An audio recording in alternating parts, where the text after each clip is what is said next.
Daig pa ni Mystica ang nagpenitensya ngayong mahal na araw. Nagdadalamhati ang sexy singer matapos sigawan at itaboy ng mga tao sa simbahan.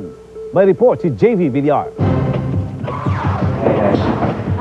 Cool pa rin si Mystica bagamat inaming masama pa rin ang loob sa dati raw niyang best friend na si Pamela Ortiz.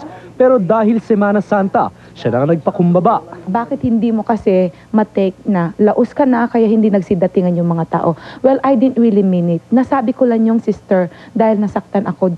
Siya pa raw ang sinisisi ni Pamela matapos langawin ang show ng Bold Stars sa kanyang club. Dapat pa nga raw siyang pasalamatan ni Pamela dahil mapapansin itong muli matapos umangkas sa kanyang kasikatan. Ikaw mapapahamak dahil sinabi mo na 250 people ang siguradong darating. Pero yung pala, mahigit 20 lang. So ako ngayon ang dehado. Pero since na it's Holy Week naman, ako na mismo ang nagsasabi na sorry kung nagkaroon man tayo ng alitan. Pero may mas mabigat na dinadala si Mystica. Pakiramdam daw niya, di siya na iba kay Maria Magdalena. It's time na pumapasok ako doon, pinagtatawanan ako, nagbubulong-bulungan yung mga tao.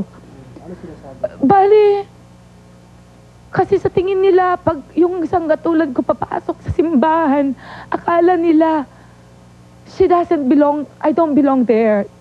Doon sa mga nagsasabing ako'y demonyo, sila na mismo ang makakapagpatunay na hindi ako demonyo. Dahil takot ng makutya ng mga tao sa simbahan, namigay na lamang si Mystica ng pagkain sa isang squatters area. Para sa TV Patrol, JV Villar, ABS-CBN News.